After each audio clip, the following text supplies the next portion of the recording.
जय श्री कृष्णा, राधे राधे। आप सभी भक्तों का आपके अपने YouTube चैनल श्री कृष्ण दीवानी में हार्दिक स्वागत है। आज शुक्रवार के दिन हम सुनेंगे तीनों माताएं, तीनों देवियों की कथा। माँ संतोषी, माँ वैभव लक्ष्मी और तीसरी माँ अन्नपूर्णा की कथा। माता संतोषी को भगवान श्री गणेश जी की पुत्री माना जाता है। शुक्रवार के दिन माता संतोषी की पूजा और कथा सुनने से साधक के जीवन में आ रही सभी परेशानियां दूर होती हैं, उसे सुख समृद्धि की प्राप्ति होती है और उसके बिछड़े हुए परिजन उनसे उसका मिलाप होता है। शुक्रवार के दिन माँ वैभव लक्ष्मी की कथा सुनने से लंबे समय से चले आ रहे आर्थिक संकट से छुटकारा मिलता है। घर में सुख शांति, सौभाग्य, समृद्धि और सुयश बढ़ता है। शुक्रवार के दिन माँ अन्नपूर्णा की कथा जरूर सुननी चाहिए। इससे माँ अन्नपूर्णा प्रसन्न होती हैं और सुख समृद्धि का आशीर्वाद देती हैं। तो आइए आज हम शुक्रवार के दिन तीनों देवियों की कथा एक साथ इस एक वीडियो में सुने। सर्वप्रथम माँ संतोषी की कथा का श्रवण करेंगे। सभी बोली संतोषी मात की जय। एक बुढ़िया माई थी, उसके 7 पुत्र थे। 7 पुत्रों में 6 पुत्र कमाने वाले थे और एक पुत्र उसका निकम्मा था। बुढ़िया माँ 6 की रसोई बनाती, उनको भोजन कराती और बाद में जो बचता वो अपने 7वें पुत्र को दे देती। 7वां पुत्र उसका बड़ा भोला था, मन में वह कुछ भी विचार नहीं करता था। एक दिन वह अपनी पत्नी से बोला कि देखो मेरी माता का मुझ पर कितना स्नेह है। तब उसकी पत्नी बोली कि क्यों नहीं, सबका जूठा बचा हुआ तुमको जो खिलाती है। यह सुनकर वह अपनी पत्नी से बोला कि ऐसा कभी नहीं हो सकता, मैं जब तक अपनी आंखों से यह सब न देख लूं तब तक मैं इस बात को नहीं मानूंगा। तब उसकी पत्नी बोली कि ठीक है, देख लोगे तब तो मानोगे। फिर कुछ दिन के बाद ही एक बड़ा त्योहार आया। घर में 7 प्रकार के भोजन और चूरमा के लड्डू बने। वह देखने के लिए सिर दर्द का बहाना करके पतला कपड़ा सर पर ओढ़कर रसोई में ही लेट गया और कपड़े में से वह सब कुछ देखता रहा। उसके 6 भाई भोजन करने के लिए आए। उसने देखा कि माँ ने उनके लिए सुंदर सुंदर आसन बिछाए हैं, 7 प्रकार की रसोई परोसी है। वह आग्रह करके उनको जिमाती है। वह सब कुछ देखता रहा। जब 6 भाइयों ने भोजन कर लिया और वह उठकर चले गए, तब उनकी बची हुई जूठी थालियों में से लड्डुओं के टुकड़ों को माँ ने उठाया और एक उनसे लड्डू बनाया। जूठन साफ करके माँ ने अपने 7वें पुत्र को पुकारा, उठ बेटा, 6 भाइयों ने भोजन कर लिया है और वह सब चले गए हैं, बस तू ही बचा है, अब तू उठ और भोजन जीम ले। तब वह पुत्र 7वां कहने लगा कि माँ मुझे भोजन नहीं करना, मैं परदेश जा रहा हूँ। तब उसकी माँ ने कहा कि कल जाता हो तो आज ही चला जा। तब वह 7वां पुत्र बोला कि हाँ हाँ, आज ही जा रहा हूँ। यह कहकर वह पुत्र घर से निकल गया। चलते समय उसे अपनी पत्नी की याद आई। वह गौशाला में कंडे थाप रही थी। वह अपनी पत्नी से जाकर बोला, हम जावें परदेस को आवेंगे कुछ काल, तुम रहियो संतोष से धर्म आपनो पाल। तब वह बोली, जाओ पिया आनंद से हमरो सोच हटाए, राम भरोसे हम रहे ईश्वर तुम्हें सहाय। देवो निशानी आपने देख धरूं मैं धीर, हमरी सुधीन बिसारियो रखियो मन गंभीर। तब वह बोला कि मेरे पास तो कुछ है नहीं, यह अंगूठी है सो यह तुम ले लो और अपनी कुछ निशानी मुझे दे दो। तब वह बोली कि मेरे पास क्या है, मेरे पास तो यह गोबर भरा हुआ हाथ है। यह कहकर उसकी पीठ पर गोबर के हाथ की उसने छाप बना दी। अब वह 7वां पुत्र वहां से चल दिया। चलते चलते वह दूर देश में पहुंचा। वहां एक साहूकार की दुकान थी। उस साहूकार की दुकान पर जाकर वह कहने लगा कि भाई मुझे नौकरी पर रख लो। साहूकार को जरूरत थी तो साहूकार बोला कि रह जा। तब उस लड़के ने पूछा, कितनी तनख्वाह दोगे? तब उस साहूकार ने कहा, काम देखकर दाम मिलेंगे। साहूकार के यहाँ उसको अब नौकरी मिल गई। वह सुबह 7 बजे से रात तक नौकरी करने लगा। कुछ दिनों में दुकान का सारा लेन देन का हिसाब, ग्राहकों को माल बेचना, सारा काम वह करने लगा। साहूकार के 7-8 नौकर थे। सब सोच में पड़ गए कि यह तो बहुत होशियार बन गया। साहूकार ने भी काम देखकर और 3 महीने में उसे आधे मुनाफे का साझेदार बना लिया और 12 वर्ष में वह नामी सेठ बन गया और वह साहूकार अपना सारा कारोबार उसके ऊपर छोड़कर बाहर चला गया। अब बहू पर क्या बीती वह सुनो। सास ससुर उसे दुख देने लगे, सारी गृहस्थी का सारा काम करा करके उसे लकड़ी लेने के लिए जंगल में भेज देते और घर की रोटियों के आटे के भूसे से जो भूसी निकलती उसकी रोटी बनाकर उसके लिए रख दी जाती और फूटे हुए नारियल की नरेली में उसके लिए पानी रख दिया जाता। इस तरह से वह बहू अब अपने दिन बिताने लगी। एक दिन वह लकड़ी लेने के लिए जा रही थी तो रास्ते में उसे बहुत सी स्त्रियां संतोषी माता का व्रत करती हुई दिखाई दी। वह वहां पर खड़ी होकर कथा सुनकर उनसे बोली कि बहनों, तुम यह किस देवता का व्रत करती हो और इसको करने से क्या फल मिलता है? इस व्रत के करने की विधि क्या है? यदि तुम अपने इस व्रत का विधान मुझे समझाकर कहोगी तो मैं तुम्हारा बड़ा एहसान मानूंगी। तब उनमें से एक स्त्री उसे बोली कि सुनो, यह संतोषी माता का व्रत है। इस व्रत को करने से निर्धनता, दरिद्रता का नाश होता है, लक्ष्मी आती है, मन की समस्त चिंताएं दूर होती हैं, घर में सुख आने से मन को प्रसन्नता और शांति मिलती है। यह सुनकर वह बहू वहां से चल दी। रास्ते में लकड़ी के बोझ को उसने बेच दिया और उन पैसों से गुड़ चना लेकर माता के व्रत की तैयारी करके अब आगे चल दी। सामने मंदिर देखकर वह पूछने लगी कि यह मंदिर किसका है। तब उसे वहां के लोगों ने बताया कि यह संतोषी माता का मंदिर है। यह सुनकर माता के मंदिर में जाकर माता के चरणों में अब वह लौटने लगी और माता से विनती करने लगी कि माँ, मैं निपट मूर्ख हूँ, व्रत के नियम को मैं नहीं जानती, मैं बहुत दुखी हूँ माँ। हे माता, हे जगत जननी, मेरा दुख आप दूर करो, मैं तेरी शरण में हूँ। माता को उस पर दया आ गई। एक शुक्रवार बीता ही था उसका कि दूसरे शुक्रवार को उसके पति का पत्र आया और तीसरे शुक्रवार के व्रत में उसका भेजा हुआ पैसा भी पहुंच गया। यह देखकर जेठानियां अब मुंह सिकोड़ने लगी, कहने लगी कि इतने दिनों में इतना पैसा आया है, इसमें क्या बड़ाई है। जेठानियों के बच्चे ताना देने लगे कि काकी के पास अब पत्र आने लगे हैं, रुपया आने लगा है, अब तो काकी की खातिर बढ़ेगी, अब तो काकी बुलाने से भी नहीं बोलेगी। जेठानियों के लड़कों की ऐसी बात को सुनकर वह बहू बड़ी सरलता से उनसे कहती कि भैया, पत्र आए या रुपया आए, हम सबके लिए तो अच्छा ही है।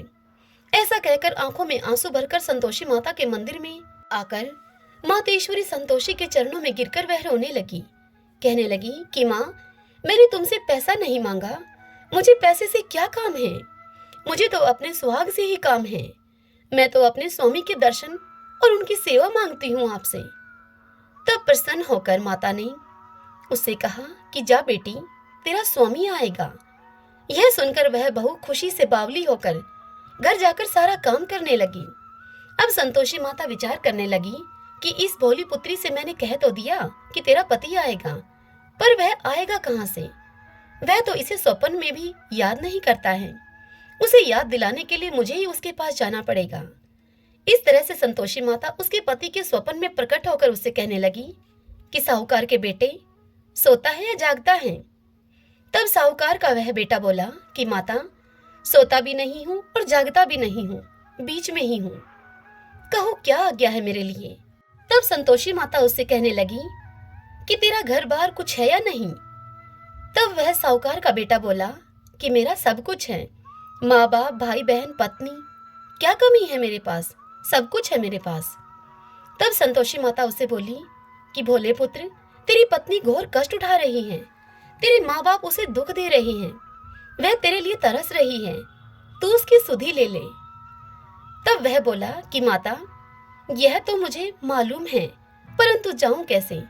यह परदेश की बात है, लेन देन का कोई हिसाब नहीं, जाने का कोई रास्ता नजर नहीं आता, कैसे चला जाऊं?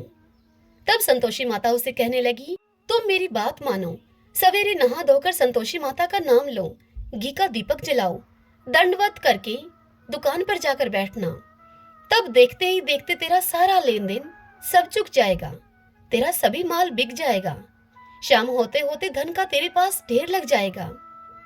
तब वह सवेरे बहुत ही जल्दी उठा, नहा धोकर संतोषी माता को दंडवत प्रणाम करके घी का दीपक जलाकर दुकान पर जाकर बैठा। थोड़ी ही देर में क्या देखता है कि देने वाले रुपया लाए, लेने वाले हिसाब लेने लगे। कोठे में भी भरे सामानों के खरीदार नगद दाम में सौदा करने लगे। शाम तक धन का ढेर लग गया। माता का यह चमत्कार देखकर वह खुश होकर मन में माता का नाम लेकर घर ले जाने के लिए गहना और कपड़ा खरीदने लगा और वहां के काम से निमटकर वह तुरंत अपने गांव के लिए रवाना हुआ। उधर बहू बेचारी जंगल से लकड़ी लेने के लिए जाती है। लौटते वक्त माता जी के मंदिर में वह विश्राम करती है। वह संतोषी माता का मंदिर तो उसके रोज रुकने का स्थान ही ठहरा। दूर से धूल उड़ती हुई देखकर वह माता संतोषी से पूछती है कि हे माता, यह धूल कैसी उड़ रही है। तब माँ संतोषी उसे कहती है कि पुत्री, तेरा पति आ रहा है। अब तू ऐसा कर, लकड़ियों के 3 बोझ बना ले। एक नदी के किनारे पर रख दे, दूसरा मेरे मंदिर में रख दे और तीसरा अपने सिर पर रख ले। तेरे पति को लकड़ी का गट्ठा देखकर मोह पैदा होगा। वह यहाँ मंदिर में रुकेगा। खाना खा पीकर वह माँ से मिलने जाएगा। तब तू लकड़ी का बोझ उठाकर लेकर जाना और बीच चौक में लकड़ी का गट्ठा डालकर 3 आवाजें जोर जोर से लगाना। कहना कि लो सासू जी, लकड़ियों का गट्ठा लो, भूसी की रोटी दो और नारियल के खोपरे में मुझे पानी दो। आज मेहमान यह कौन आया है। संतोषी माता की इस बात को सुनकर बहू ने कहा कि बहुत अच्छा माता, और यह कहकर वह प्रसन्न होकर वह लकड़ियों के 3 गट्ठे लेकर आई। एक गट्ठा नदी के तट पर, दूसरा गट्ठर माँ संतोषी के मंदिर में। इतने में ही मुसाफिर वहां पर आ पहुंचा। सूखी लकड़ियां देखकर उसकी इच्छा हुई कि यहीं पर निवास करे और भोजन बना खा पीकर ही गांव जाए। इस प्रकार भोजन बनाकर विश्राम लेकर वह अपने गांव को गया। सबसे वह प्रेम से मिला। उसी समय उसकी पत्नी सिर पर लकड़ी का गट्ठा लिए हुए अपने घर पहुंचती है। लकड़ी का भारी बोझ आंगन में गिराकर वह जोर जोर से 3 आवाज लगाती है। लो सासू जी, लकड़ी का गट्ठा लो, भूसी की रोटी दो, नारियल के खोपरे में पानी दो। आज मेहमान यह कौन आया है। यह सुनकर उसकी सास अपने दिए हुए कष्टों को भुलाने के लिए कहती है कि बहू, ऐसा क्यों कहती है। तेरा पति ही तो आया है। आ बैठ, मीठा भात खा, भोजन कर, कपड़े गहने पहन। इतने में उसकी आवाज सुनकर उसका पति बाहर आता है और अंगूठी देखकर वह व्याकुल होकर अपनी माँ से पूछता है कि माँ, यह कौन है। तब उसकी माँ कहती है कि बेटा, तेरी बहू है। आज 12 बरस हो गए। जब से तू गया है तब से यह सारे गांव में जानवर की तरह भटकती फिरती है। घर का काम काज तो कुछ करती नहीं, 4 समय आकर भोजन खा जाती है। अब तुझे देखकर भूसी की रोटी और नारियल के खोपरे में यह पानी मांग रही है। तब वह लड़का लज्जित होकर बोला कि ठीक है माँ, मैंने इसे भी देखा है और तुम्हें भी देखा है। अब मुझे दूसरे घर की चाबी दो तो मैं उस घर में रहूं। तब माँ बोली कि ठीक है बेटा, जैसी तेरी मर्जी। और यह कहकर चाबी का गुच्छा माँ उसके सामने पटक देती है। बेटे ने चाबी लेकर दूसरे कमरे में, जो तीसरी मंजिल के ऊपर था, उस कमरे को खोलकर अपना सभी सामान जमाया। एक दिन में ही वह राजा के महल जैसा ठाट बाट बन गया। अब क्या था, वे दोनों पति पत्नी सुखपूर्वक रहने लगे। फिर अगला शुक्रवार आया जब बहू अपने पति से कहने लगी कि मुझे संतोषी माता के व्रत का उद्यापन करना है। तब वह पति बोला कि बहुत अच्छा, खुशी से करो उद्यापन। तब वह बहू तुरंत ही उद्यापन करने की तैयारी करने लगी। जेठ के लड़कों को भोजन के लिए वह कहने के लिए गई। उन्होंने मंजूर कर लिया, परंतु जेठानी अपने बच्चों को सिखाती है कि देखो रे, भोजन के समय सभी लोग खटाई मांगना, जिससे कि उसका उद्यापन पूरा न हो। अब लड़के जीवने के लिए गए। खीर पेट भर के खाई, परंतु याद आते ही वह सब कहने लगे कि हमें कुछ खटाई दो, खीर खाना हमें भाता नहीं है, हमें यह खीर देखकर अरुचि होती है। तब वह बहू कहने लगी उनसे कि खटाई तो किसी को नहीं दी जाएगी, यह संतोषी माता का प्रसाद है। यह सुनकर वह लड़के खड़े हो गए और बोले कि ठीक है, हमें पैसा दो। भोली बहू कुछ जानती नहीं थी, सो उसने उन्हें पैसे दे दिए। लड़के उसी समय उठ करके इमली लाकर खाने लगे। यह देखकर बहू पर माताजी ने क्रोध किया। राजा के दूत उसके पति को पकड़कर ले गए।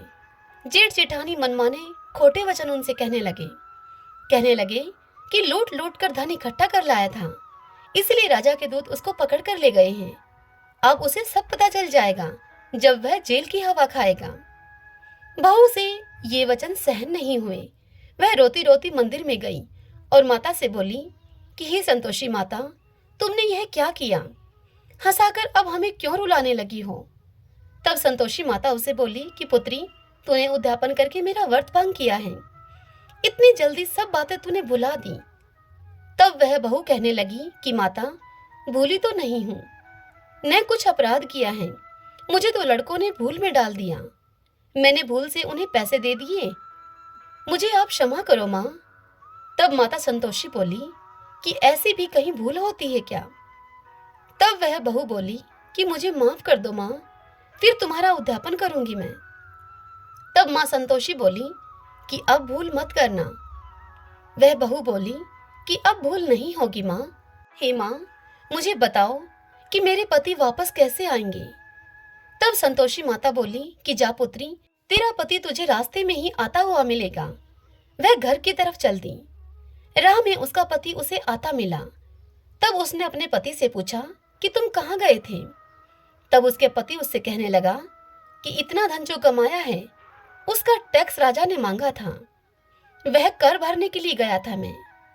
तब वह बहू बड़े ही प्रसन्न भाव से बोली कि भला हुआ, अब तुम घर चलो। कुछ दिन के बाद फिर शुक्रवार आया। वह बहू अपने पति से बोली कि मुझे माता का उद्यापन करना है।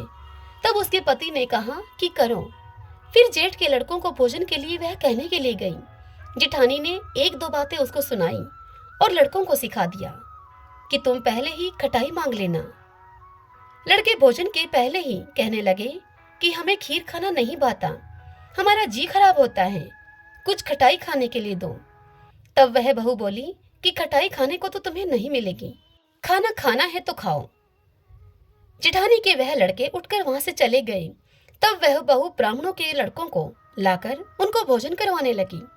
यथाशक्ति दक्षिणा की जगह एक एक फल उन्हें दिया। इससे संतोषी माँ बड़ी प्रसन्न हुई।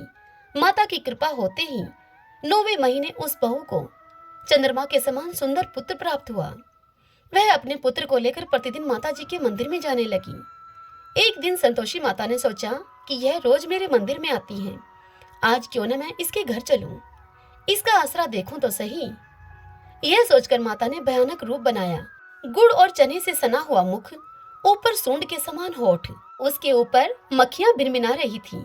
दहलीज पर पांव रखते ही उसकी सास चिल्लाई, देखो रे, कोई चुड़ैल चली आ रही है, लड़कों इसे भगाओ यहाँ से, नहीं तो यह सभी को खा जाएगी। लड़के अब डरने लगे और चिल्ला चिल्लाकर खिड़की दरवाजे सब बंद करने लगे। बहू रोशनदान से सब कुछ देख रही थी। प्रसन्नता से पागल होकर वह बहू चिल्लाने लगी, आज मेरी माता मेरे घर आई है, आज मेरी माता मेरे घर आई है। यह कहकर बच्चे को दूध पीने से उसने हटा दिया। इतने में सास का क्रोध यह देखकर फूट पड़ा और सास उसे बोली कि इसे देखकर कैसी उतावली हुई है यह, जो बच्चे को भी इसने पटक दिया है।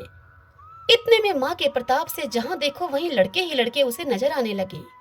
बहू बोली कि माँ जी, जिनका मैं व्रत करती हूँ यह वही संतोषी माता हैं। इतनी कहकर झट से सारे घर के किवाड़ खोल दिए बहू ने। सबने माता के चरण पकड़ लिए और सभी विनती करने लगे, हे माता, हम मूर्ख हैं, हम पापी हैं, हम अज्ञानी हैं, तुम्हारे व्रत की विधि हम नहीं जानते, तुम्हारा व्रत भंग करके हमने बड़ा अपराध किया है। हे माता, आप हमारे अपराध को क्षमा करो। इस प्रकार माता उन पर प्रसन्न हुई। जिस प्रकार संतोषी माँ उस बहू पर प्रसन्न हुई, वैसे ही इस कथा को जो भी सुने, कहे, हुंकारा भरे, उन सब पर प्रसन्न होना। सभी बोली संतोषी माता की जय। वैभव लक्ष्मी माता की कथा। वैभव लक्ष्मी माता की जय। बहुत समय पहले एक शहर में बहुत से लोग रहते थे। कुछ लोग इस शहर में रोजगार पाने की आशा में आए, वहीं पर बस गए। रोजगार मिलने के बाद वे अपना व अपने बच्चों का पालन करते थे और भगवान में भी ध्यान लगाते थे। लेकिन मनुष्यों की इच्छाएं कभी समाप्त नहीं होती। एक के बाद एक इच्छा के बाद तृष्णा बढ़ती ही जाती है। अपनी इच्छाओं की पूर्ति के लिए वह गलत तरीके से धन कमाने की भी सोचता है और इसी कारण से वह ईश्वर को भी भूल जाता है। मनुष्य अपनी आवश्यकताओं के अधीन होना शुरू हो जाता है। इस शहर में अर्चना और उसका पति रमेश रहते थे। अर्चना धार्मिक प्रवृत्ति की थी और उनके पास जो भी था उसी में वह खुश रहा करती थी। उसका पति एक फैक्ट्री में नौकरी करता था और जो भी वह कमाता उसी में दोनों का गुजारा अच्छी तरह से हो जाता था। लेकिन बुरा वक्त आते हुए देर नहीं लगती। रमेश की दोस्ती बुरे लोगों से हो गई और वह गलत रास्ते पर चलने लगा। रमेश को शराब, जुआ, रेस आदि का शौक लग गया। वह पहले से जमा की हुई धनराशि को अब खत्म करने लगा। अर्चना घर के काम में ही लगी रहती थी, पति की खूब सेवा करती थी और पूजा पाठ में लगी रहती थी। अब रमेश शराब पीकर अर्चना को मारता पीटता भी था। घर में खाने के लाले पड़ गए। रमेश अर्चना को गालियां भी देता था। अर्चना को अपने पति के व्यवहार से बड़ा दुख होता था, लेकिन फिर भी उसने भगवान के प्रति अपनी श्रद्धा को नहीं छोड़ा। वह हमेशा ही माँ लक्ष्मी से इस दुख को सहने की शक्ति मांगती थी। अर्चना की इस प्रकार की भक्ति से माँ लक्ष्मी का हृदय पिघल गया और उसी समय अर्चना को अपने कानों में एक आवाज आती हुई महसूस हुई। अर्चना, तुम्हारी आराधना सफल हो गई है। द्वार खोलकर देख कौन आया है। अर्चना ने देखा द्वार खोलकर तो उसके सामने एक तेजस्वी ब्राह्मण खड़ा था। वह ब्राह्मण अर्चना से बोले कि बेटी, जय माँ लक्ष्मी बोलो। माँ ने तुम्हारी प्रार्थना सुन ली है और कुछ खाने की सामग्री, आटा, दाल और घी आपके घर पहुंचाने के आदेश हुए हैं। अर्चना ने पूरी शक्ति से कहा, जय माँ लक्ष्मी। तब वह ब्राह्मण कहने लगे कि बेटी, मैं माँ लक्ष्मी जी के मंदिर का पुजारी हूँ। अगर तुम अपने घर की सुख शांति चाहती हो और गृहस्थी चलाने के लिए धन धान्य और लक्ष्मी जी की कृपा चाहती हो तो माँ वैभव लक्ष्मी का तुम व्रत करो। इस व्रत को करने से तुम्हारी सभी मन की अभिलाषाएं पूर्ण होंगी। अर्चना ने पुजारी जी से निवेदन करते हुए कहा कि पुजारी जी, मैं इस व्रत को करने की विधि नहीं जानती। आप मुझे इस व्रत को करने की विधि समझा दीजिए। मैं माता लक्ष्मी की पूजा तो पहले से ही कर रही हूँ, किंतु व्रत की विधि मैं आज तक भी नहीं जानती। तब पुजारी जी ने व्रत को करने की उसे विधि बताई और वह पुजारी कहने लगे कि बेटी, माँ वैभव लक्ष्मी के जितने व्रत का संकल्प लिया हो उतने व्रत को करने के बाद उद्यापन कर देना चाहिए। उद्यापन के लिए आखिरी शुक्रवार को प्रातः काल से उसी प्रकार पूजा करके सायंकाल को उद्यापन करना चाहिए। इसके लिए 21 या 51 कन्याओं या सौभाग्यवती स्त्रियों को शुद्ध प्रकार से भोजन कराना चाहिए। भोजन में खीर अवश्य होनी चाहिए। इसके बाद 21, 51 या 101 माँ वैभव लक्ष्मी व्रत की पुस्तकें भेंट में देनी चाहिए। माँ वैभव लक्ष्मी व्रत कथा की प्रतियां भेंट करते समय सबके माथे पर रोल या कुमकुम का तिलक लगाना चाहिए और कहना चाहिए कि माँ वैभव लक्ष्मी ने जैसे हमारी मनोकामनाएं पूर्ण की हैं, वैसे ही इन सबकी मनोकामनाओं को भी माँ वैभव लक्ष्मी पूरी करें। ऐसा कहकर वह पुजारी जी वहां से चले गए। अर्चना ने आटा, दाल वगैरह अपने घर के अंदर रखा। दूसरे दिन शुक्रवार था। सवेरे स्नान करके स्वच्छ कपड़े पहनकर अर्चना मन ही मन श्रद्धा से और पूरे भाव के साथ जय माँ लक्ष्मी का मन ही मन रटन करने लगी। सायंकाल को अर्चना पूर्व दिशा की ओर मुख करके बैठी और पूरे विधि विधान से उसने माँ वैभव लक्ष्मी का पूजन किया। रात में पति के आने पर अर्चना ने उन्हें प्रसाद खिलाया। प्रसाद खाते ही पति के स्वभाव में फर्क पड़ गया। इससे अर्चना के मन में वैभव लक्ष्मी व्रत के लिए श्रद्धा और भी अधिक बढ़ गई। अर्चना ने पूरी श्रद्धा भक्ति से 21 शुक्रवार तक वैभव लक्ष्मी व्रत को किया। 21वें शुक्रवार को पुजारी के कहे अनुसार उद्यापन किया। 21 सौभाग्यवती स्त्रियों को वैभव लक्ष्मी व्रत कथा की पुस्तकें भेंट की। फिर माँ के धन्य लक्ष्मी स्वरूप को मन ही मन प्रार्थना करके कहने लगी कि हे धन लक्ष्मी माँ, मैंने आपके 21 वैभव लक्ष्मी व्रत करने का जो संकल्प लिया था वह मैंने आज पूर्ण किया है। हे माँ, हमारा सबका कल्याण करो। जिसे संतान न हो उसे आप संतान देना। सौभाग्यवती स्त्री का सौभाग्य अखंड रखना। कुंवारी लड़कियों को मनभावन पति देना। जो भी आपका यह चमत्कारी वैभव लक्ष्मी व्रत करें उनकी सब विपत्तियां दूर करना। सब पर अपनी कृपा दृष्टि रखना। हे माँ, हमारा प्रणाम स्वीकार करो। इस तरह अर्चना ने श्रद्धा पूर्वक माँ वैभव लक्ष्मी व्रत को किया और उसे उस व्रत का फल भी मिला। अर्चना का पति सही रास्ते पर आ गया और पहले की ही तरह अपना कार्य करने लगा। माँ वैभव लक्ष्मी व्रत के प्रभाव से उसका व्यवसाय अब अच्छा चल निकला। घर में पहले जैसी सुख शांति आ गई। वैभव लक्ष्मी व्रत का ऐसा प्रभाव देखकर दूसरी स्त्रियां भी माँ वैभव लक्ष्मी व्रत को करने लगी। हे माँ वैभव लक्ष्मी, जैसे आप अर्चना पर प्रसन्न हुई उसी तरह से आपकी इस कथा को, इस व्रत को जो भी करे, कहे, सुने, सुनाए, उन सब पर आप अपनी कृपा करना। उन सब पर आप प्रसन्न होना, सभी को सुख शांति सौभाग्य देना। सभी बोलिए वैभव लक्ष्मी माता की जय। काशी के निवासी धनंजय की पत्नी का नाम था सुलक्षणा। उसे अन्य सब सुख प्राप्त थे, केवल निर्धनता ही उसके दुख का कारण थी। यह दुख उसे हर समय सताता रहता था। एक दिन सुलक्षणा अपने पति से बोली कि स्वामी, आप कुछ उद्यम करो तो कुछ काम बने। इस प्रकार कब तक काम चलेगा हमारा? सुलक्षणा की इस प्रकार की कही हुई यह बात धनंजय के मन में बैठ गई और वह उसी दिन विश्वनाथ शंकर को प्रसन्न करने के लिए पूजा करने के लिए बैठ गया और कहने लगा, हे देवादिदेव, हे विश्वेश्वर, मुझे पूजा पाठ तो कुछ आता नहीं है, केवल तुम्हारे भरोसे ही यहाँ बैठा हूँ। इतनी विनती करके 2-3 दिन तक धनंजय भूखा प्यासा वहीं पर बैठा रहा। यह देखकर भगवान शंकर ने उसके कान में अन्नपूर्णा अन्नपूर्णा अन्नपूर्णा इस प्रकार से 3 बार कहा। धनंजय अपने मन में सोचने लगा कि यह कौन क्या कह गया। अभी धनंजय इसी सोच में पड़ा था कि मंदिर से आते हुए ब्राह्मणों को देखकर वह पूछने लगा उनसे कि पंडित जी, अन्नपूर्णा कौन है? तब ब्राह्मणों ने धनंजय को कहा कि तू अन्न छोड़कर बैठा है, सो तुझे अन्न की ही बात सूझती है। जा तू घर जाकर अन्न ग्रहण कर ले। धनंजय अब अपने घर को गया। स्त्री से जाकर उसने सारी बात कही। तब उसकी पत्नी बोली कि नाथ, आप चिंता मत करो, स्वयं शंकर जी ने यह मंत्र दिया है, वे स्वयं ही इसका खुलासा भी करेंगे। अब आप ऐसा करें, फिर से जाकर भगवान की आराधना करें। धनंजय फिर जैसे का तैसा पूजा में आकर बैठ गया। अब रात्रि में भगवान शंकर जी ने धनंजय को आज्ञा दी कि तू पूर्व दिशा में चला जा। धनंजय अन्नपूर्णा माता का नाम जपता जाता और रास्ते में फल खाता हुआ जाता, झरनों का पानी पीता जाता। इस प्रकार कितने ही दिनों तक ऐसा ही चलता गया। वहां उसे चांदी किसी चमकती हुई वन की शोभा देखने में आई, सुंदर सरोवर देखने में आया। उसके किनारे कितनी ही अप्सराएं झुंड बनाए हुए बैठी थीं। एक कथा कहती थी और बाकी सब माँ अन्नपूर्णा एक प्रकार बार बार कहती थीं। अगहन मास की उजियाली रात्रि थी और आज से ही व्रत का आरंभ था। जिस शब्द की खोज करने के लिए धनंजय निकला था, वह उसे वहां सुनने के लिए बार बार मिला। यह सुनकर धनंजय अब उनके पास में गया और जाकर उनसे पूछा कि हे देवियों, यह आप क्या करती हो? तब सभी ने कहा कि हम माता अन्नपूर्णा का व्रत करती हैं। इस पर धनंजय ने उनसे पुनः पूछा, इस व्रत को करने से क्या होता है? क्या यह व्रत किसी ने किया भी है? इसे कब किया जाए? यह कैसा व्रत है और क्या इस व्रत की विधि है?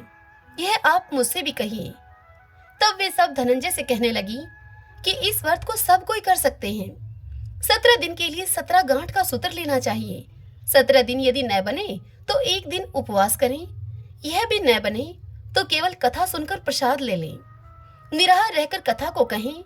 कथा सुनने वाला कोई न मिले तो पीपल के पत्ते को रखकर सुपारी या फिर कुमारी वृक्ष ग्वार पाठे को कहा जाता है, उसको सामने रखकर दीपक को साक्षी करके सूर्य, गाय, तुलसी या फिर महादेव जी को बिना कथा सुनाए मुख में दाना न डालें। यदि भूल से कुछ पड़ जाए मुंह में तो एक दिवस फिर से उपवास करें। व्रत के दिन क्रोध न करें और झूठ भी न बोलें। धनंजय बोला कि इस व्रत को करने से क्या होगा? तब वे कहने लगी कि इसके करने से अंधों को नेत्र मिले, भूखों को अन्न मिले, निर्धन के घर में धन आए, बांझ स्त्री को संतान मिले, मूर्ख को विद्या आवे। जो जिस कामना से इस व्रत को करे, माँ अन्नपूर्णा उसकी सभी इच्छाएं पूर्ण करती हैं। यह सुनकर धनंजय कहने लगा, बहनों, मेरे पास धन नहीं है, विद्या नहीं है, मैं तो दुखिया ब्राह्मण हूँ। क्या तुम मुझे इस व्रत का सूत्र दोगी? तब वह कहने लगी कि हाँ भाई, तेरा कल्याण हो, तुझे देंगी। ले, इस व्रत का मंगलसूत्र ले। धनंजय ने माँ अन्नपूर्णा के व्रत को किया। व्रत पूरा हुआ तभी सरोवर में से 21 खंड की स्वर्ण सीढ़ी हीरा मोती से जड़ी हुई वहां प्रकट हुई। धनंजय जय अन्नपूर्णा इस प्रकार कहता जाता था। इस प्रकार कितनी ही सीढ़ियां उतर गया तो वह क्या देखता है कि करोड़ों सूर्य के समान प्रकाशमान माँ अन्नपूर्णा का मंदिर है। वहां उसके सामने स्वर्ण सिंहासन पर माता अन्नपूर्णा विराजमान है। सामने भिक्षा हेतु भगवान शंकर खड़े हैं उनके। देवांगनाएं उनको चवर डुलाती हैं। कितनी ही देवांगनाएं हथियार बांधे पहरा देती हैं। धनंजय दौड़कर कहने लगा कि माता, आप तो अंतर्यामिन हो, आपको अपनी दशा में क्या बताऊं। हे माता। तब माता उसे बोली, धनंजय, तूने मेरा व्रत किया है, जा तेरा संसार सत्कार करेगा। माता ने धनंजय की जीवा पर बीज मंत्र लिख दिया। अब तो उस धनंजय के रोम रोम में विद्या प्रकट हो गई। इतने में ही क्या देखता है धनंजय कि वह काशी विश्वनाथ के मंदिर में खड़ा है। माँ का वरदान लेकर धनंजय अब अपने घर को आया। सुलक्षणा से उसने आकर सारी बात कही। अब धनंजय के घर में माता जी की कृपा से सुख, धन, संपत्ति उमड़ने लगी। छोटा सा घर बहुत बड़ा गिना जाने लगा। जैसे शहद के छत्ते में से मक्खियां जमा होती हैं, उसी प्रकार अनेक सगे संबंधी आकर धनंजय की बड़ाई करने लगे। कहने लगे कि इतना धन और इतना बड़ा घर, सुंदर संतान नहीं तो इस कमाई को कौन भोग करेगा। सुलक्षणा के संतान नहीं है, इसीलिए तुम दूसरा विवाह कर लो धनंजय। अनिच्छा होते हुए भी धनंजय को अब अपने रिश्तेदारों की बात माननी पड़ी और उसने दूसरा विवाह कर लिया। सती सुलक्षणा को सोच का दुख उठाना पड़ा। इसी प्रकार उसके दिन अब बीतते गए। फिर अगहन मास आया। नए बंधन से बंधे हुए पति को सुलक्षणा ने कहलवाया कि माँ अन्नपूर्णा के व्रत के प्रभाव से हम सुखी हुए हैं, इस कारण से यह व्रत छोड़ना नहीं चाहिए। यह माता जी का ही प्रताप है जो कि हम इतने संपन्न और सुखी हैं।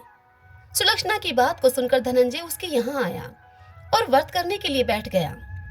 नई बहू को इस व्रत की खबर नहीं थी। वह धनंजय के आने की राह देखती रही। अब दिन बीतते गए और यह व्रत पूर्ण होने में 3 दिन बाकी थे कि नई बहू को इस बात की खबर पड़ी। उसके मन में तो ईर्ष्या की ज्वाला दहक रही थी।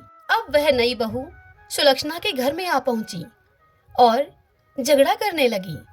वह धनंजय को अपने साथ में ले गई। नए घर में धनंजय को थोड़ी देर के लिए निद्रा ने आ दबाया। इसी समय नई बहू ने उसका व्रत का सूत्र तोड़कर आग में फेंक दिया।